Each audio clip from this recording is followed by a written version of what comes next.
السلام علیکم. آپ کو یہ ناول کیسا لگا آپ کمنٹس میں بتا سکتے ہیں، اور اگر آپ نے میرا چینل اب تک سبسکرائب نہیں کیا پلیز میرے چینل کو سبسکرائب کر دیں. Thank you. ایک نیا دن، ایک نئی زندگی، ایک نیا سفر منتظر تھی. سورج کی کرنیں کھڑکی کے پردوں کو پھاڑ کر ولید کے چہرے کو چھویا تو اس کی آنکھ کھلی. اپنے سینے پر سوئی حالت میں اپنی زندگی کو دیکھ کر اس کے ہونٹوں پر جان لیوا مسکراہٹ آئی. گڈ مارننگ مسز ولید ان نیو لائف. اس کے بالوں میں انگلیاں الجھا کر کان میں سرگوشی کی. ولید سونے دینا، ابھی تو سوئی تھی میں. اچھا ابھی سوئی تھی؟ تو رات کیا کر رہی تھی؟ رات تو آپ نے جب اپنی بات پر غور کیا تو سر تا پیر سرخ ہو گئی. ہاں کیا کیا میں نے رات کو؟ بتایا نہیں تم نے؟ آپ بہت گندے ہیں ولید. ہاں ابھی تو بس شروعات ہے بی بی. میں تو چاہتا ہوں تم سانس بھی لو تو میری خوشبو تمہیں اپنے سانسوں میں محسوس ہو. ہاں تاکہ میں سانس ہی نہ لے سکوں، ہے نا؟ ہاں میرا بیبی سمجھدار ہو گیا ہے. اچھا اب چپ کریں، سونے دیں مجھے. ارے ایسے کیسے سونے دوں؟ مارننگ والا پیار کون کرے گا؟ ولید نو پلیز. ولید کروٹ لے کر اس کے اوپر آ چکا تھا. کیوں نو میرا بچہ؟ ولید سونا ہے مجھے اب سونا قسمت میں کہاں. روح بیبی ابھی تو جاگنے کے دن ہیں. ولید اس کی گردن میں منہ چھپائے سرگوشیاں کر رہا تھا اور روح کی آنکھ پھر سے لگ گئی تھی. ظاہر ہے ساری رات تو اس نے سونے نہیں دیا تھا، اسے اپنی شدتوں سے بے بس کر دیا تھا. چلو سو گئی تو اس میں میرا ہی فائدہ ہے. مزاحمت بھی نہیں کرے گی اور میں اپنا کام اچھے سے کر لوں گا. Good girl. روح تو سو گئی تھی مگر وہ ظالم سوتے ہوئے بھی اس پر ظلم کر چکا تھا. آج شاہ ولا میں خوشیوں کا سماں تھا. ہر طرف گہما گہمی تھی. کوئی آ رہا تھا تو کوئی جا رہا تھا. شہر کی مشہور ترین ہستیوں کا بسیرا تھا. آج شاہ ولا میں ہوتا بھی کیوں نہ. آج شجاعت شاہ کے پوتے اور پوتیوں کا ولیمہ جو تھا. ولیمہ شاہ ولا کے لان میں ہی رکھا گیا تھا کیونکہ ان کا گھر ہی کسی محل سے کم نہ تھا. سب لڑکیاں تیار ہونے پارلر جا چکی تھیں اور لڑکے گھر میں. امان اور حیا کا نکاح کل رات میں ہی کر دیا گیا تھا. ایک شور سا اٹھا تھا لان میں. تبھی 4 شور مچاتی گاڑیاں داخل ہوئیں. بلیک میکسی جس پر بلیک ہی نگینوں کا کام کیا گیا تھا، وائٹ ہیروں کی جویلری اور برائڈل میک اپ میں وہ آج آسمان سے اتری ہوئی پریاں ہی لگ رہی تھیں. سب کے ڈریسز سیم تھے اور لڑکے بلیک ڈنر سوٹ پہنے کسی ریاست کے بادشاہ لگ رہے تھے. سب کو ایک ساتھ سٹیج پر بٹھایا گیا اور ساری رسمیں ہوئیں. ولیمہ پورے زور و شور سے چل رہا تھا کہ ایک نقاب پوش لڑکی ہاتھ میں پسٹل لیے سٹیج کے سامنے آ کھڑی ہوئی. سب حیران تھے آخر یہ کون تھی. میں نے کہا تھا نا اگر میں نہیں تو تم ہور کے بھی نہیں ہوگے. زمل. زمان سکون سے کھڑا ہوا. وہ جانتا تھا وہ یہاں آنے والی ہے. اچھا اب تم کیا کرو گی؟ حور کو مارو گی؟ اچھا مارو، یہ لو. زمان اچانک سے حور کا ہاتھ چھوڑ کر سائڈ پر ہوا. سبھی حیران تھے زمان کو کیا ہوا جو حور کو گرم ہوا نہیں لگنے دیتا تھا آج اسے زمل کے سامنے چھوڑ رہا ہے. زمان آپ؟ نہیں حور، زمل جو تمہیں مارنے کا شوق ہے تو اسے پورا کرنے دو نا. میں تمہیں جان سے مار دوں گا اگر میری بہن کو کچھ بھی ہوا تو. یاد رکھنا. اور تمہیں بھی میں مار دوں گا زیان شاہ. ملک کی موجودگی سے سبھی بے خبر تھے. اچانک اس کا وہاں آنا سب کو پریشان کر رہا تھا. کیوں آئے تم یہاں؟ تمہیں ختم کرنے. تمہیں اتنے سال پالا اس لیے؟ کہ تم میرا مہرہ بنو گے، مگر تمہارا خون جاگ اٹھا تو اب کیا ہے نا، میں نے سوچا جو چیز میرے کام کی ہی نہیں رہی اسے دنیا میں کیوں چھوڑوں۔ تم میرا بال بھی بیکا نہیں کر سکتے مسٹر ملک۔ تمہارے سارے کالے کرتوتوں کے ثبوت میں پولیس کو دے چکا ہوں، اور یہاں آ کر تم نے میری نہیں اپنی موت کو آواز دی ہے۔ پولیس آتی ہی ہوگی، بس تھوڑا وقت اور۔ پولیس کے نام سے ملک کا رنگ زرد ہو چکا تھا۔ وہ نہیں جانتا تھا وہ اتنی آسانی سے پھنس جائے گا۔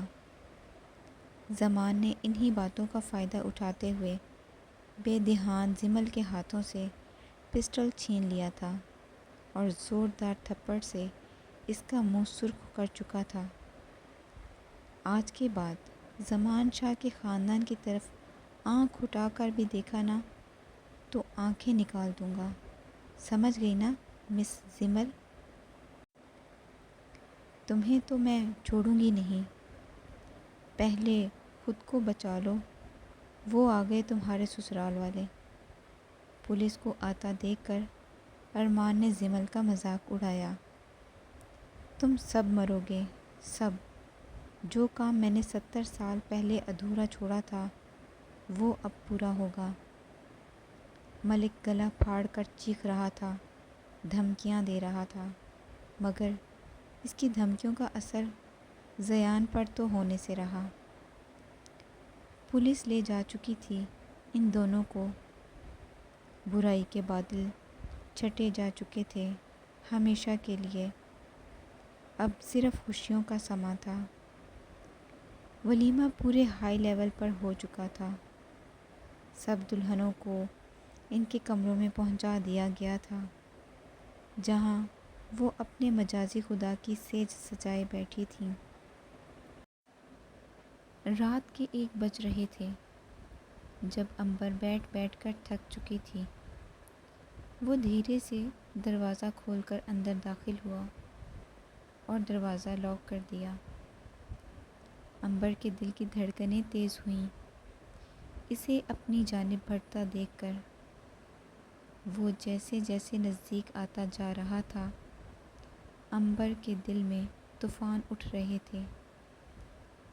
زیان کوٹ اٹھا کر پاکٹ سے کیز کار کی اور موبائل وغیرہ نکال کر سکون سے عنبر کے پاس بیڈ پر گر گیا۔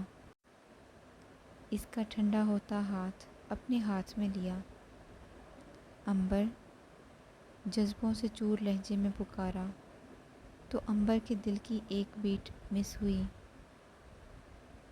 جی، بہت خوبصورت لگ رہی ہو، بالکل کسی پری جیسی۔ وہ اس کا ہاتھ اپنے لبوں تک لایا اور دیکھتے ہوئے لب اس کے ہاتھ پر رکھے۔ اس کے ہونٹوں کا لمس پاتے ہوئے عنبر کو لگا جیسے کسی نے لاوا انڈیل دیا ہو اس کے ہاتھ پر۔ زیان، آپ کے ہونٹ کیوں اتنے گرم ہیں؟ کیونکہ وہ تمہارے ہونٹوں کو چھونا چاہتے ہیں۔ ان میں آگ لگی ہے جو صرف تمہارے ہونٹوں سے بجھے گی۔ جانتی ہو یہ تمہاری دوری کی تپش ہے، مگر یہ صرف آج تک تھی۔ اب سے میں تمہیں خود میں سما لوں گا عنبر، قید کر لوں گا خود میں ہمیشہ کے لیے۔ وہ اس کی آنکھوں میں آنکھیں گاڑے مسلسل اسے ڈرنے پر مجبور کر رہا تھا۔ جھٹکے سے اسے اپنے اوپر گرایا، ایک ہاتھ اس کی کمر میں ڈال کر اسے سوچے سمجھنے کا موقع دیے بغیر اس کے ہونٹوں کو اپنی دسترس میں لیا۔ وہ ہولے ہولے اس کی سانسیں اپنے اندر اتار رہا تھا۔ آج اس کے عمل میں شدت نہیں تھی بلکہ نرمی تھی۔ وہ دھیرے سے پیچھے ہٹا اور اس کی گردن پر سلگتے ہوئے لب رکھے۔ وہ اس کی گردن کو جا بجا اپنی مہریں چھوڑ رہا تھا اور عنبر کی دھڑکنیں ادھم مچا رہی تھیں۔ وہ اسے روک بھی نہیں سکتی تھی۔ وہ جانتی تھی وہ روکے گی بھی تو وہ نہیں رکے گا۔ اس کا دوپٹہ پنز سے آزاد کر کے اس کے لہراتے بال کمر پر بکھیر دیے۔ عنبر، ڈرو نہیں، بس محسوس کرو مجھے اپنی ان دھڑکنوں میں۔ وہ اس کی دھڑکنوں کو اپنے ہاتھ پر محسوس کرتا اسے سمجھا رہا تھا۔ میں ڈریس چینج کر لوں؟ نہیں، میں خود کروا دوں گا۔ زیان پلیز۔ نہیں عنبر، آج میں تمہاری نہیں بلکہ اپنے دل کی سنوں گا۔ مجھے ڈر لگ رہا ہے۔ جب ڈر لگے میرا سینہ میسر ہے لیٹ جانا، سارا ڈر اپنے اندر اتار لوں گا۔ وہ اس کے کانوں میں سرگوشیاں کرتا۔ کب اس کی میکسی کی زپ کھول چکا تھا عنبر کو پتہ بھی نہ لگا۔ اس کی جان ہوا ہوئی جب شرٹ اس کے کندھوں سے نیچے کھسک رہی تھی۔ وہ جھکا اور اس کے کندھے، گردن، اس کے پور پر اپنا لمس چھوڑنے لگا۔ وہ اسے اس کی بھاری میکسی سے آزاد کر چکا تھا۔ وہ اس کے سینے میں خود کو چھپا چکی تھی۔ زیان نے اوپر ہونا چاہا مگر وہ مزید اس کے ساتھ سمٹ گئی۔ میں نے تو تمہیں دیکھا ہوا ہے، تو کیوں چھپ رہی ہو میری جان مجھ سے؟ وہ اوپر ہوا تو اس کی نظریں اس کے شفاف پیٹ، بازو اور اس کے سینے پر گئیں تو وہ مزید بہکنے لگا مگر جلدی خود کو کمپوز کر گیا۔ دیکھو، میں نے تمہارے شرٹ اتارنے میں تمہاری مدد کی نا، چلو اب تم میری ہیلپ کرو۔ وہ تو اس کے انداز پر ہی دنگ رہ گئی تھی۔ مطلب وہ اتنے سکون سے یہ سب بول رہا تھا اور وہ شرم سے پانی پانی ہو رہی تھی۔ زیان، مگر عنبر، شرٹ کے بٹن، اس نے مصنوعی غصے سے کہا تو وہ ڈر گئی اور جلدی سے اس کی شرٹ کے بٹن کھولے کانپتے ہاتھوں سے۔ Good girl. اپنی شرٹ اتار کر بیڈ سے نیچے پھینکی اور اس کے اوپر جھکا۔ وہ اس کے پور پر اپنے ہونٹوں سے شدتیں بکھیر رہا تھا۔ آج رات عنبر نے زیان کی باہوں میں گزاری تھی۔ زیان نے اسے اتنے پیار سے چنا تھا کہ وہ اس کے آگے بے بس ہو کر اپنا آپ اس کے حوالے کر چکی تھی۔ وہ دونوں زندگی کے نئے سفر کی طرف گامزن ہو چکے تھے جہاں خوشیاں ان کے منتظر تھیں۔ امان کمرے میں آیا تو حیات سو چکی تھی۔ ظاہر ہے نیند کی کچی، اپنی سہاگ رات کو بھی نہیں جاگ سکتی تھی۔ وہ دھیرے سے چلتا ہوا اس کے پاس آیا اور سکون سے بیڈ پر بیٹھ کر اسے دیکھنے لگا۔ وہ چھوٹی سی لڑکی جسے امان نے بچپن سے چاہا تھا، اپنی تمام تر خوبصورتی کے ساتھ پورے حق سے آج اس کے سامنے اس کے حصار میں موجود تھی۔ امان کے دل و دماغ میں جنگ چل رہی تھی۔ دماغ کہہ رہا تھا وہ ابھی چھوٹی ہے، امان شاہ کی شدتوں کو برداشت نہیں کر پائے گی، مگر دل پکار رہا تھا امان شاہ کو اپنا حق لینا چاہیے۔ مزید اس سے دور رہنا اب اس کے بس کی بات نہیں تھی۔ دل اور دماغ کی جنگ میں اس کا دل جیت چکا تھا۔ وہ اپنے دل کی سنتا ہوا جھکا اور اس کے نازک ہونٹوں کو اپنے ہونٹوں میں لیا۔ اپنے ہونٹوں اور کمر کے پر کسی کی پکڑ محسوس کر کے اس کی آنکھ کھلی تو امان کو خود پر جھکا ہوا پایا۔ اس نے تڑپ کر اسے پکارنا چاہا، مگر آواز کہیں امان کے منہ میں ہی دفن ہو گئی۔ وہ پیچھے ہٹا اور اس کے ماتھے سے ماتھا جوڑا۔ جانتی ہو حیا، بہت انتظار کیا اس پل کا، اپنے حق سے تمہیں چھونا چاہتا تھا۔ دیکھو وہ دن بھی آ ہی گیا۔ آج تم امان شاہ کے دسترس میں ہو۔ حیا تو بس نظریں جھکائے اپنی انگلیاں مروڑنے میں مصروف تھی۔ تم کچھ نہیں بولو گی؟ میں کیا بولوں؟ آپ تو آتے ہی عمران ہاشمی بن گئے۔ اس کی بات پر امان کا کہکا گونجا تھا کمرے میں۔ تو آپ بتا دو میں کیا بنوں؟ آپ حیا کے امان بنو، اچھے والے۔ وہ اس کے گلے میں دونوں بازو ڈال کر لاڈ سے اسے بتا رہی تھی، اور امان کو اپنی جان کی اس حرکت پر ٹوٹ کر پیار آیا۔ میں تو ہمیشہ سے ہی حیا کا امان تھا اور ہمیشہ رہوں گا۔ میں بھی۔ میرا گفٹ؟ اوہ، میں دینا بھول گیا۔ امان نے اپنی پاکٹ سے ایک ڈبیا نکالی جس میں ایک چمکتی نوز پن تھی، جس میں چھوٹا سا ہیرا جڑا تھا۔ امان جانتا تھا حیا کو نتھلی بہت پسند ہے، اس لیے مہنگے گفٹوں کو چھوڑ کر اس کی پسند کی چیز لایا تھا۔ واؤ امان، بہت اچھی ہے، مجھے بہت پسند آئی ہے۔ میں پہنوں؟ نہیں، صبح پہن لینا۔ اوکے، لیکن میرا گفٹ؟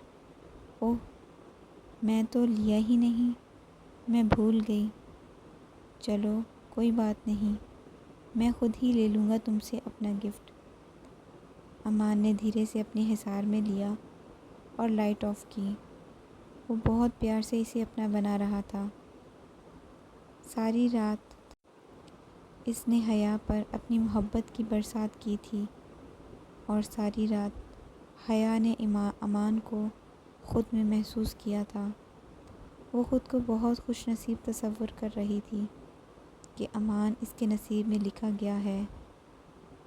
زارا جی، وہ ارمان کی گود میں بیٹھی اس کے سینے میں منہ چھپائے اس کے دل کی دھڑکن کو محسوس کر رہی تھی۔ ہم بھی کتنے پاگل ہیں۔ ہم کیوں پاگل ہیں؟ بھلا آج کی رات بھی کوئی ایسی باتیں کرتا ہے؟ تم سجی سوری میری گود میں بیٹھی میرا صبر آزما رہی ہو، تو اور کیا ڈانس کریں؟ نہیں تو پھر؟ جونیئر زارا کو لانے کی تیاری۔ ارمان جی جانے ارمان، مجھے نیند آ رہی ہے، لیکن میں سونے نہیں دوں گا، کیونکہ مجھے بیبی چاہیے نا، اس لیے۔ میں آپ کی بیبی ہی ہوں ارمان۔ ہاں، لیکن تم روز میری گود میں نہیں آتی نا، اور نہ ہی حق کرتی ہو۔ امان اب پکا کروں گی۔ اوکے۔ ارمان نے جھٹکے سے اس کے ہونٹوں کو اپنے ہونٹوں میں لیا۔ اس کے نرم ہونٹوں کے لمس سے وہ اپنی بے قراری کو مٹا رہا تھا، دھیرے دھیرے اس کی روح میں اتر رہا تھا، اور زارا اس ظالم کے سامنے بے بس ہو چکی تھی۔ اس لیے بغیر مزاحمت کیے بازو اس کے گلے میں ڈال کر خود کو اس کے حوالے کیا۔ ارمان نے بہت پیار سے سنا تھا اپنی جانب۔ روح بہت تھک چکی تھی، اس لیے ولید اس کے کپڑے چینج کر کر اس پر کمفرٹر اڑا کر اسے سلا چکا تھا۔ خود اپنے رب کے حضور اپنی محبت مل جانے کا شکریہ ادا کر رہا تھا۔ محبت جب مل جائے تو انسان جنت محسوس کرتا ہے، اور جب انسان جنت میں ہو تو اپنے رب کو بھلا کیسے بھول سکتا ہے؟ محبت کا حاصل ہونا ہر کسی کے بس کی بات نہیں ہوتی، اور جن کو ان کی طلب مل جاتی ہے وہ ساری زندگی اپنے رب کی شکر گزاری کرتے رہتے ہیں، اور ولید بھی انہی میں سے تھا، اور سب سے بڑھ کر روح کا علاج ہو چکا تھا۔ اب وہ ولید کی نسل کو آگے بڑھا سکے گی، مطلب وہ ماں بن سکے گی۔ یہ ولید کے لیے سب سے زیادہ خوشی کی بات تھی، اور اب وہ اپنے رب کی تمام نعمتوں کا شکر ادا کر رہا تھا۔ زمان، ہاں آپ میرے اوپر سے تو اٹھیں، میرا سارا ڈریس خراب کر دینا ہے آپ نے۔ میں تو بس محسوس کر رہا تھا اپنی جان کو۔ کر لیا نا، اب اٹھیں۔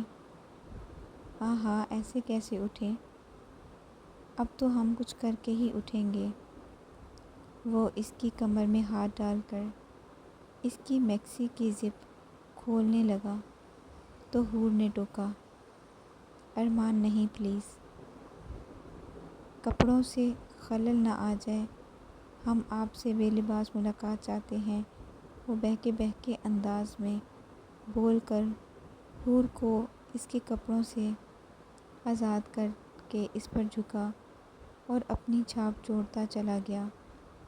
حور جانتی تھی اس سے رہا ہونا اس کے بس کی بات نہیں، اس لیے اس کے حال پر چھوڑ دیا۔ آج سب خوش تھے کیونکہ سب نے اپنی اپنی منزل پا لی تھی۔ محبت اگر جنون بن کر روح میں اتر جائے تو اسے حاصل کرنا ضروری ہو جاتا ہے، ورنہ جدائی زہر بن کر رگوں میں سرایت کر جاتی ہے، جس سے انسان پل پل مرتا ہے۔ مگر یہاں سب کو سب کی محبت مل چکی تھی۔ محبت لمس کی محتاج ہوتی ہے، اور لمس میں شدت نہ ہو، ایسا کیسے ہو سکتا ہے؟ سمجھ میں آیا پھر یہ محبتیں، یہ شدتوں کا مطلب۔